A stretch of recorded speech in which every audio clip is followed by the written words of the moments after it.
Lord, give me more strength.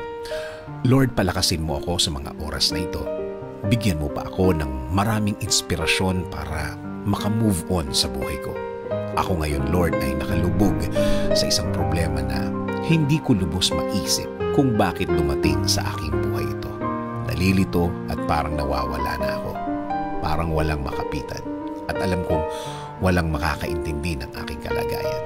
Bigyan niyo po ako, Panginoon, ng guidance para malaman ko kung ano ang dapat kong gawin at kung ano ang dapat isipin. Ibigay niyo po sa aking daan ang mga taong tutulong sa akin at maging tamang impluwensya sa aking buhay. Taong nakareceive na din ng inyong pagpapala at ng inyong guidance at patuloy na nabubuhay ng tama na ayon sa inyong kalooban, Panginoon. Huwag niyo pong hayaan din na grabing maapektuhan ang aking pamilya. Spare them from hurt. Patuloy niyo po silang protektahan. Patuloy niyo po silang i-lead sa tama at patuloy niyo silang alagaan, Lord. Alam ko, Lord, na nakikita niyo ang aking kalagayan. Nakikita niyo po kung paano ako nahihirapan.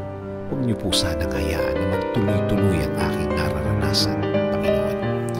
Kaya, Panginoon, patuloy niyong lagyan ng liwanag ang aking puso't isipan. Alam kong tutulungan mo ako ulit. Alam kong gagaan ang lahat ulit. Alam kong hindi na magtatagal. Darating na ang tulong niyo sa akin. Dasal ko, Lord, na patuloy mo akong bigyan ng lakas para sa araw-araw.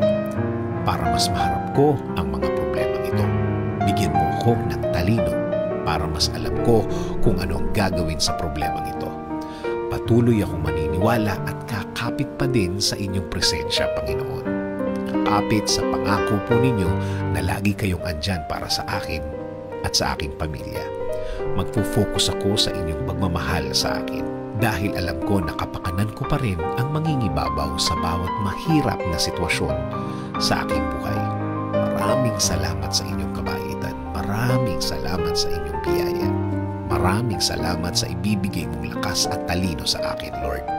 Alam ko na lalakas na ako at tatalino sa mga araw at linggo na darating sa aking buhay. Itinataas ko din po ang aking bayan, Panginoon.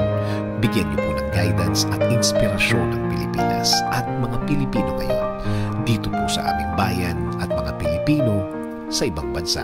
In Jesus' name I pray.